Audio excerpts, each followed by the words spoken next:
أفمن يخلق كمن لا يخلق أفلا تذكرون. Seperti diketahui, saat ini wabah virus corona menyambut awal tahun 2020, di mana wabah ini telah membunuh 56 orang dan menginfeksi 2.019 orang secara global. Salah seorang dokter yang berada di garda terdepan dalam memerangi virus ini, Liang Wudong, dinyatakan meninggal dunia di Cina. Hingga saat ini, otoritas kesehatan dunia tengah berjuang untuk mencegah wabah coronavirus ini menyebar lebih jauh. Kalau kita melihat peta penyebaran virus corona ini dimulai dari Wuhan, sebuah kota besar di Cina. Banyak orang dari berbagai negara setiap harinya datang dan pergi meninggalkan kota Wuhan untuk berwisata hingga berbisnis. Hal inilah yang kemungkinan besar menjadi penyebab tersebarnya virus corona di berbagai negara. Ya, mereka yang mengunjungi kota Wuhan membawa virus corona tersebut saat kembali ke tempat asal. Sebagian besar kasus kematian terkonfirmasi hanya terjadi di Cina. Namun, hingga saat ini, virus juga telah terdeteksi di Thailand, Vietnam, Singapura, Jepang, Korea Selatan, Malaysia, Amerika, Prancis, dan Australia. Virus corona biasanya ditemukan pada hewan babi, unggas, anjing, dan kucing. Dan belum diketahui penyebabnya kenapa bisa menular kepada manusia. Melihat fenomena ini, kita mungkin bertanya, apakah wabah penyakit pernah dialami di zaman Rasulullah? Lalu apa yang beliau lakukan untuk mengatasi permasalahan ini? Jawabannya iya, wabah atau penyakit menular sudah dikenal sejak zaman Nabi Muhammad SAW. Pada masa itu, wabah yang cukup dikenal adalah pes dan lepra. Nabi pun melarang umatnya untuk memasuki daerah yang terkena wabah. Rasulullah bersabda, "Jika kalian mendengar tentang wabah-wabah di suatu negeri, maka janganlah kalian memasukinya. Tetapi, jika terjadi wabah di suatu tempat kalian berada, maka janganlah kalian meninggalkan tempat itu." Hadis riwayat Bukhari dan Muslim. Ini merupakan metode karantina yang telah diperintahkan oleh Nabi Muhammad SAW untuk mencegah wabah tersebut menjalar ke negeri-negeri lain. Untuk memastikan perintah tersebut dilaksanakan, Nabi Muhammad mendirikan tembok di sekitar daerah yang terjangkit wabah dan menjanjikan bahwa mereka yang bersabar dan tinggal akan mendapatkan pahala sebagai mujahid di jalan Allah. Sedangkan mereka yang melarikan diri dari daerah tersebut diancam malapetaka dan kebinasaan.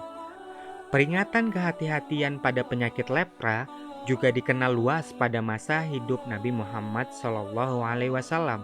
Rasulullah menasihati masyarakat agar menghindari penyakit lepra. Dari hadis Abu Hurairah, Imam Bukhari meriwayatkan bahwa Rasulullah bersabda, "Jauhilah orang yang terkena lepra seperti kamu menjauhi singa." Di masa kekhalifahan Umar bin Khattab, wabah kolera menyerang negeri Syam.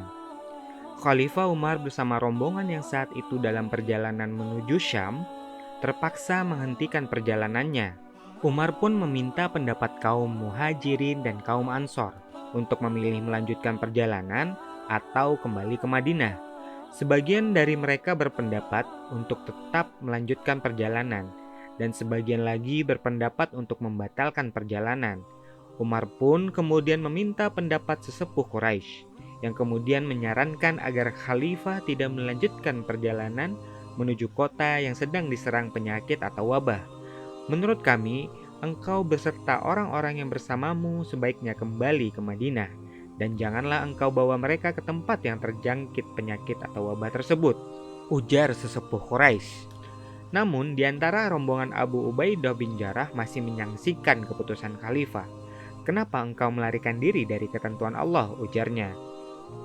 Umar pun menjawab bahwa apa yang dilakukannya bukanlah melarikan diri dari ketentuan Allah, melainkan untuk menuju ketentuannya yang lain. Keputusan untuk tidak melanjutkan perjalanan pun semakin dikuatkan saat mendapatkan informasi dari Abdurrahman bin Auf bahwa suatu ketika Rasulullah melarang seseorang untuk memasuki suatu wilayah yang terkena wabah penyakit. Begitupun masyarakat yang terkena wabah tersebut untuk tidak meninggalkan atau keluar dari wilayahnya. Ini merupakan cara mengisolasi agar wabah penyakit tersebut tidak menular ke daerah lain. Negeri Syam kala itu sekitar tahun 18 Hijriah, diterjang wabah Quraisy.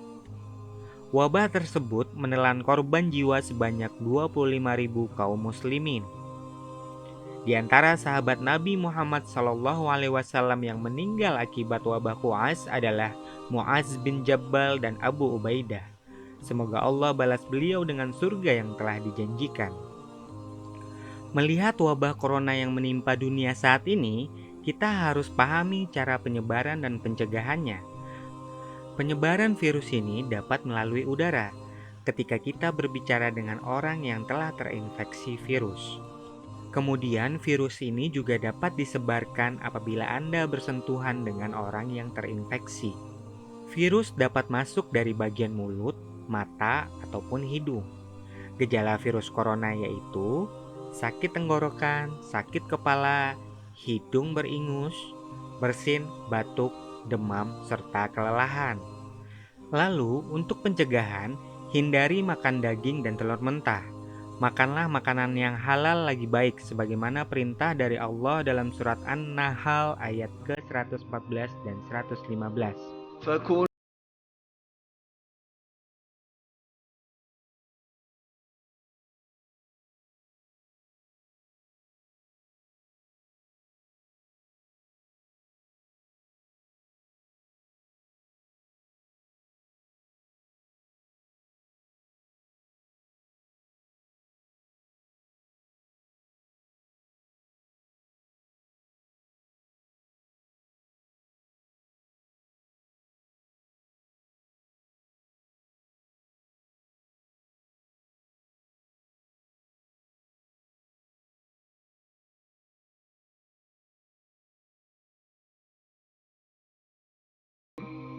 Lalu, langkah pencegahan berikutnya adalah cuci tangan setelah bersin atau batuk, tutup mulut saat batuk.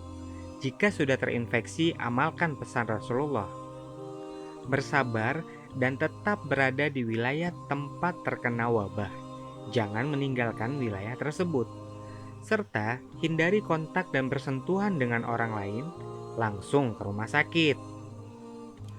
Terakhir, berdoalah kepada Allah agar kita dijauhkan dari wabah penyakit ini.